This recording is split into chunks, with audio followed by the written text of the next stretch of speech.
2008년도에도 이제 데드캣 바운서라고 해가지고 거래량이 반짝대면서 가격이 조금 올랐었잖아요. 물론 지금도 그럴 수 있어. 근데 그때 올랐다가 다시 이제 내려오면 지금 사는 거랑 그 가격이랑 크게 차이가 안 난다고 하면 시간의 문제라는 거지. 지금 30-40% 빠진 애들이 과연 더 빠질까에 생각을 했을 때 그렇지 않다라고 한다면 지금 매수를 하는 사람들의 특징은 그거예요. 정말 내 집 마련용. 그래서 신축인데 5년 미만 신축인데 가격이 30-40% 빠졌고 입지도 좋아. 그래서 향후 어쨌든 내 집 거주하면서 충분히 떨어져도 감당할 수 있어 라고 하는 분, 내 집 마련 하시는 분들이 있고 네. 투자자의 관점에서 투자를 하시는 분들은 이거 너무 좋은가?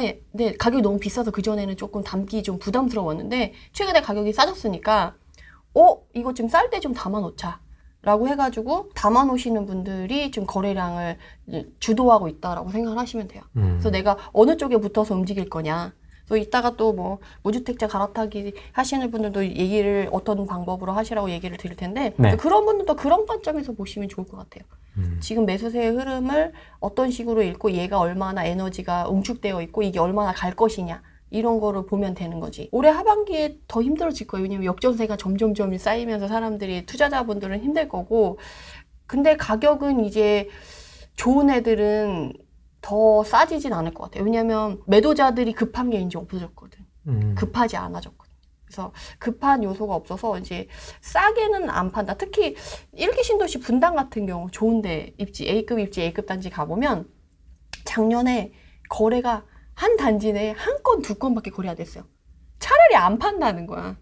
근데 23년도에 좀 거래량이 살아나면서 거래가 좀 됐어. 왜 그러냐면 그래도 작년에 생각했던 가격이 매수자가 원하는 가격이 그 정도에는 안 팔아 했는데 나는 이 가격 뭐 10억은 받아야 돼. 15억은 받아야 돼. 라고 했는데 그럼 그 가격에 살게 하는 사람들이 이제 붙으니까 이제 거래가 된 거거든요. 그러니까 좋은 물건들은 일정 금액 이하 안 떨어져요. 그러니까 시장이 어렵거나 어쩌거나 해도. 그러니까 내가 좋은 물건을 싸게 사올 거냐? 아니면 이제 그 시장의 상황을 보고 조금 그 분위기를 타서 자기가 수익을 보려고 움직일 거냐 그거에 대한 고민을 좀 하셔야 되는 시기가 아닌가 싶어요. 이게 이제 유튜브를 봐도 그렇고 블로그를 봐도 그렇고 이게 의견이 지금 팽팽하지 않습니까? 지금 오히려 더 11월, 12월에는 거의 비관론이 90% 이상이었는데 더 빠질 거다라는. 근데 이제 지금은 좀 거래도 되고 좀 그래도 분위기가 조금 풀리다 보니까 이게 연말 가면 좀 분위기가 좀 좋아질 거다 하는 게 조금 더 이제 목소리가 조금 커졌고 아니다 여전히 데드캣 바운스다 더 빠질 거다 라는 의견. 그 다음에 이제 전세 가격 아까 이제 말씀하신 대로 좀 전세 가격이 조금 더 조정될 여지가 남아있기 때문에 이거에 대한 또 집주인들의 대응이 맞물려서 조금 매물이 나올 수도 있다 뭐 이런 의견들이 아주 분분하더라고요. 어떻게 좀 보세요? 저는 사실 그 의견에 분분한 것에 같이 동조하는 분들한테 조금 안타까운 생각이 들어요. 뭐 하려고 그거 신경 써요. 관심 없다? 왜냐면 우리가 비가 온다고 해서 비를 그치게 할 수 있나요? 아니거든요. 우리는 비가 오면 그냥 우산을 써야 돼. 우리는 우산을 준비해야지. 뭐하러 비가 내리는지 안 내리는지 내가 그걸 통제할 수 없는데. 물론 기상일보를 보면서 비가 올지 안 올지 공부를 해서 미리 대비를 하는 건 좋지만 내가 비가 올 것이다 안 올 것이다가 갑론응방 해봐서 뭐예요. 어차피 비는 올 건데. 메디테라님 오늘 소나기가 올까요? 이런 거죠. 네, 그러니까 이걸 누가 맞춰? 하락장 예상하신 분들도 그게 딱 진짜 나 이때 정확히 몇 월 며칠에 하락장 시작될 거야 라고 얘기한 게 아니고 5년 전부터 3년 전부터 하락 올 거니까 준비해 이렇게 얘기했던 사람들이라는 거지. 소나기는 언젠가 옵니다. 뭐 이런 거지. 그치. 그러니까 기후제랑 똑같은 거야. 비가 올 거예요. 비가 올 때까지 기후제를 지내는 거지. 근데 우리가 거기에 신경과 노력을 쓰면서 시간을 허비할 필요가 있냐는 거지. 차라리 그 시간에 내가 마련할 미리 비가 올 것 같다. 그럼 미리 우산을 준비해 놓는 거지. 역전세 지금 시작됐잖아요. 역전세를 막기 위해서 우산의 자본을 우리가 지금 준비하기도 너무 바쁜 시간에 그 갑론은박을 왜 하는지 솔직히 전 잘 모르겠어요. 내가 지금 돈이 없어. 당장 움직일 수가 없고 역전세도 많이 나고 그래. 어차피 못 사잖아요. 데드캣 바운스도 뭐 어쨌든 살 수 없어. 그걸 왜 고민해. 자기가 살 것도 아닌데. 그러면 본인이 이걸 다 해결하고 돈이 생겼을 때 상황이 됐을 때 움직일 거를 대비해서 공부를 해놓고 그러면 다음 장 왔을 때 이번에는 서울에 입성 못했어. 그럼 다음에 서울 입성할 걸 준비를 해가지고 우산을 준비하든 자본을 준비하든 요새 뭐 킥보드인가? 그래서 빨리 달릴 걸 준비해야지. 아니 본인 돈도 없는데 데드캣 바운스를 왜 고민하는 거야? 난 이해를 못하겠어. 그렇지 않아요? 내가 지금 당장 살 거야. 그럼 데드캣 바운스를 고민해. 근데 당장 살 거 아니면 그걸 고민할 필요가 없고 본인이 지금 살 거다. 그럼 데드캣 바운스를 고민이 된다. 그럼 두 가지만 여러분들이 이제 결정하시면 돼요. 내가 샀는데 집값이 떨어져. 한 1억, 2억 녹을 것 같아. 물론 그 정도 1, 2억 녹으려면 뭐 15억 전후? 10억 전후 이상은 돼야지 그 정도 녹아요. 네. 그 밑에 급은 뭐 5천만 원이나 뭐 이 정도. 최근에 지금 제가 그 2008년도 이후로 녹는 애들을 봤더니 거의 이후에 녹았던 거, 그 데드캣 바운스로 2009년에 올랐다가 내려가는 정도는 한 10에서 20% 미만으로 움직이더라고요. 그럼 그 정도 10억 정도짜리 샀는데 뭐 10% 20%만 1, 2억 왔다 갔다 하는 거겠죠? 그래서 나는 지금 10억에 샀는데 나중에 9억 8억 될 게 너무 불안해. 그러니까 그게 더 불안한지 아니면 내가 8억에 봤어 물건을. 그래서 데드캣 바운스라고 해가지고 살까 말까 고민하다가 얘가 10억이 날라갔단 말이에요. 그럼 그때 이제 못 샀어. 네. 그럼 이제 이 물건을 놓친 게 더 속상할 거지. 그 10억대에서는 못 살 거잖아요. 그럼 그 못 산 게 본인한테 더 타격이 있는지 그 두 가지만 결정하시면 돼요.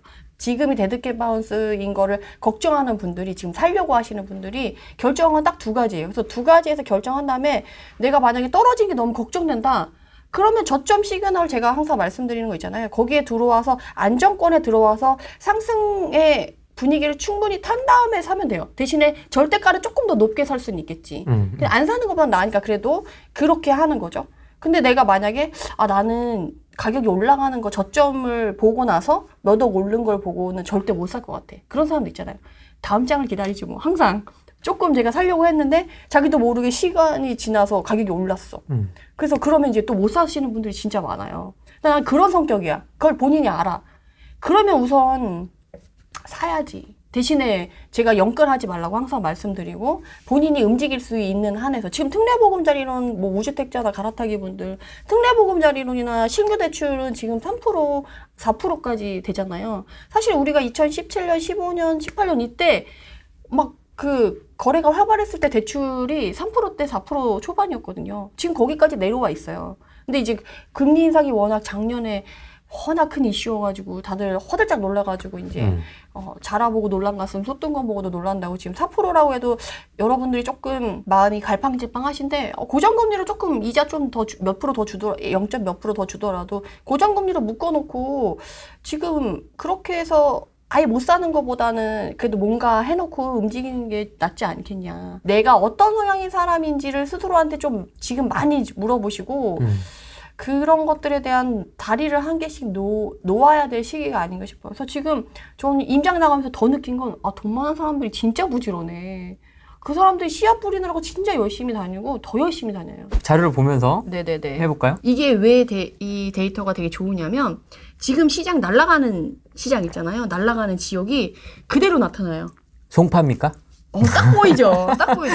지금 전국 탑, 송파. 송파 사요? 지금 송파 나름이지. 네. 잠실과 안잠실이 나눠지면서 이제 그런 것들이 나눠질 텐데 뉴스에서도 송파가 많이 나와요. 저희가 임장을 또 송파를 갔다 왔는데 임장 가는 날 부동산에서 한참 얘기를 나누고 있는데 사장님이 텔레비를 틀었는데 막 송파 뉴스가 나오고 있어. 송파의 전세 가격이 최근에 반등했다. 매매 가격이 3억이 뛰었네. 어쩌니 이런 얘기 나오는 거야. 잘 찍어서 임장 왔구나. 이런 뻔뻔한 또 느낌이 있잖아요. 네. 좌측이?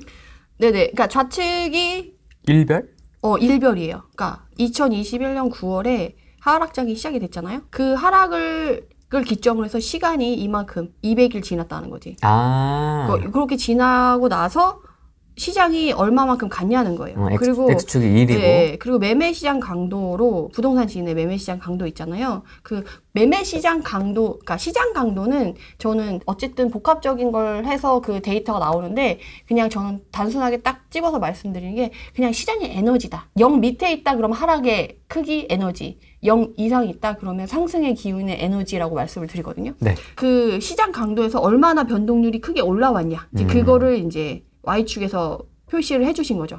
그랬을 때 지금 송파구가 엄청 뜨거운데 지금 어디 임장 가야 돼요? 어디가 지역이 좋아지고 있어요? 라고 했을 때 송파 전에 저희가 강동구를 갔다 왔었어요. 그래서 지금 강동구랑 송파구는 같이 거의 움직이고 있거든요. 그래서 얘네들이 지금 좋게 흐름이 나타나는 게 이 데이터에 그대로 드러나요. 그래서 지금 안 좋은 애는 서초구잖아요. 네. 시간이 저점에서 많이 올라오지 않았고 시기도 그리고 반등도 얼마 되지 않았죠. 서쪽은 왜 그럴까요? 강남구가 옆에 있잖아요. 근데 강남구에 입주 물량이 좀 많이 예정되어 있고 가격대가 무겁다 보니까 지금은 그렇게 움직일 수가 없고 최근에 그 재건축 관련해가지고 안전진단 통과하는 라고에 막 으쌰으쌰 했던 양초구가 또 좀 약간 중간 분위기가 좋아졌잖아요. 지금 좋아지고 있는 애들이 여기 상위권에 이렇게 하면 좀 좋아지고 있는 애들을 볼 수가 있거든요. 그래서 내가 만약에 이쪽에 관심을 갖고 있다 그러면 분위기 타고 있는 애들이 얘네들이구나 라고 이해를 하시면 좋을 데이터여가지고 이게 다른 데이터에서는 안 나와 있어요. 이런 식으로 시기를 흐름을 담을 수 있는 게. 여기 노도강이 좀 눈에 들어오네요. 노도강. 왜냐면 가장 늦게 빠르게 타올랐다가 가장 먼저 가격에 거품이 꼈다라고 해서 많이 움직였잖아요. 근데 시장 강도가 살아나고 최근에 노후계획 도시 특별법 때문에 상계 중개 뭐 이런 식으로 또 많이 움직였잖아요. 그래서 그런 게 반영이 됐다라고 생각을 하시면 돼요. 근데 지금 당장 뭐 사야 되냐 좋냐라고 하기에는 그 데이터는 안 가져왔는데 네. 최근에 거래량이나 변동률에서 움직인 건 강남 3구 핵심 지역이에요. 강남, 서초, 송파, 강동, 위에 광진? 요 정도 지금 변동률로 봤을 때 조금 흐름이 좋아진 거거든요. 왜냐 그러면 하락장에 안전한 거는 가치가 있는 애들이에요. 변하지 않는 가치. 뭐 압구정 우리가 이렇게 갈 수는 없지만 어쨌든 변하지 않는 가치에 있는 애들이 에너지가 조금씩 모이고 있고 걔네 위주로 좀 거래가 된다라고 생각을 하시면 되고 걔네들이 이제 노도강까지 에너지가 퍼지려면 너무 오래 걸려가지고 저는 지금 보기엔 조금 너무 이르다라고 생각이 들고 노후계획 도시 특별법도 하락장에 발표된 거라서 그렇게 큰 이슈가 되지 못하잖아요. 어차피 장기로 봐야 될 사업이기 때문에 지금 외곽을 보기엔 저는 좀 그렇다라고 생각이 들고 지금 움직이시려면 핵심 지역 움직이실 분만 조금 정말 가치가 좋은 거 누가 봐도 가치 좋은 거 싸게 들어갈 수 있으면 그때 움직이는 게 더 낫다라는 거죠. 그럼 오른쪽은 이제 매매 전세 시장 강도. 네, 그래서 제가 요새 또 말씀드리는 것 중에 주요 지표 중에 하나가 지금 시장이 너무 비정상적이잖아요. 얼마나 비정상적이냐면 2008년도에 금융위기가 터지고 나서 2012년까지 저점을 쭉 찍었잖아요. 네. 그때 거래량이 웬만한 그 9단위나 10단위로 했을 때 한 2,000건, 3,000건 정도 돼요. 9단위. 그러니까 분당구를 얘기를 드릴게요. 제가 일기신도시 책을 냈으니까. 그 분당을 기준으로 얘기하면 2012년에 한 2,400건 정도가 2012년 저점을 찍었을 때 정말 사람들이 너무 떨어졌어. 그 금에도 절대 안 사. 막 부동산은 망했어. 끝났어. 했던 시기가 2,400건 정도 거래됐어요. 근데 작년에 2022년도에 거래가 몇 건 된 줄 아세요? 1,000건 정도밖에 안 됐어요. 그러니까 정말 이전에 15년 지금부터 15년 전에 시장을 봤을 때 그 어떤 시장에도 이렇게까지 거래가 쪼그라들었던 시장이 없거든요. 그러니까 완전 비정상적으로 거래가 확 줄었는데 그러다 보니까 지금 시장이 너무 비정상적으로 틀어졌다는 거지. 그래서 그래도 비정상화된 시장이 그래도 정상화되고 있다라는 거를 어떻게 알 수 있냐라고 했을 때 저는 그 1순위가 거래량이라고 생각이 들어요. 거래량을 잘 봐야 되고 그 거래량 중에서도 매매 거래량 말고 실수요들이 진짜 움직이는 가수요가 없는 전세 거래량이 먼저 살아나고 그게 살아나는 걸 봐야지만 시장 정상화의 척도로 보고 그 다음에 움직여야지 그나마 좀 안정성 있게 투자를 할 수 있다라고 말씀을 드려요. 매매뿐만 아니라 전세도 같이 보셨으면 한다는 거죠. 매매만 날아가는 애들 있잖아요. 걔네들은 위험해. 지금 데드캣 바운스야 막 거래량가 살아서 추격 매수를 해 라고 했을 때 상당히 위험할 수 있는 지역이라는 거죠. 매매가뿐만 아니라 전세가까지 받쳐주면서 가. 그럼 조금 더 안전하다는 거지. 역시나 송파구가 위에 떡하니 버티고 있죠. 특히나 올해 초에 그 헬리오시티 전세 매물이 한 200개 정도 있었거든요. 싹 빠졌어요. 그러니까 1월 때 갔을 땐 금매가 좀 몇 개 있었어요. 3월에 갔을 때는 금매가 없고 호가 붙은 매물이 있었거든요. 지금 가면 매물이 없어요. 호가 붙은 매물도 몇 개 없어. 사람들 다 걷어들였다는 거예요. 송파는 이제 여기도 보시면 아시겠지만 무리가 달라졌어. 그러네요. 얘는 무리를 지금 달리해서 혼자 잘 가고 있어요. 유독 좀 튀는데요? 왜 그런지 아세요? 왜 그래요? 송파는 2018년에 파리 대책 터졌을 때부터 혼자 튀었어. 강남 3구 중에 가장 절대가가, 그러니까 평당가가 낮아요. 그래서 내가 강남 3구에 입성하려고 하는 모든 사람들이 거쳐야 될 워너비 동네가 약간, 그래도 뭔가 약간 건드려볼 만한 그 지역이 송파인 거예요. 모든 사람들한테 그런 게 있고, 그리고 송파구가 지금 강남 서초 중에 가장 먼저 새 옷을 빠르게 갈아입고 있는, 그래서 대단지가 많아서 출렁출렁한 게 꽤 많았어요. 엘리트 만세대 입주할 때도 그랬고요. 헬리오 만세대 입주할 때도 그랬고, 이제 이후에 지금 지금 뭐 송파구는 아니지만 강등구에 파크포레온 둔촌주공 입주할 때 그 12,000세대잖아요. 그때 또 송파에 기회가 있거든요. 그래서 출렁출렁이면서 기회가 계속 생기고 10억 밑으로 내가 강남 3구에 입성할 수 있는 지역이 이제 송파밖에 없거든요. 그래서 사람들이 송파에 관심이 상당히 많고 헬리오 같은 경우는 또 5년 미만 신축이잖아요. 그리고 입지가 가락동이지만 그래도 잠실과 멀지 않으면서 가보시면 아시겠지만 삐까번쩍해요. 만세대가 커뮤니티도 막 있고 안에 정말 별의별 게 다 있어요. 사람들의 만족도나 이런 게 훨씬 좋고 이제 실수요자분들도 이제 충분히 가세할 수 있어가지고 송파는 전세 시장도 충분히 받쳐주면서 매매가가 지금 움직이고 있는 그런 지역이어가지고 좀 남다르다. 그 다음에 지금 본 게 지금 강남구랑 강동구랑 양천구 이렇게 쭉 나눴을 때 납득이 됩니다. 네. 지금 뭐 뉴스나 이런 거 네. 봤을 때. 근데 이게 고스란히 데이터에 나타난다는 게 전 너무 신기했어요. 지금 제가 아까 사실 거래량 말씀드릴 때 이 도표 보여드리면서 하려고 준비해 온 거거든요. 네. 그래서 아까 말씀드린 게 이거예요. 2012년에, 2006년에 한참 분위기 좋을 때 7,000건 정도 송파가 거래됐었거든요. 네. 12년에 그 반토막에 3,000건 정도 거래됐어요. 그리고 나서 2022년도에 얼마나 700. 얼마나 하락장 완전 쪼그라들었을 때보다 얼마나 지금 거래량이 줄었는지 비정상적인지 아시겠죠? 5분의 1 토막. 그러니까. 와. 아, 근데 상승장 한참 좋을 때는 8,000건까지 거래되거든요? 한 10분의 1 토막.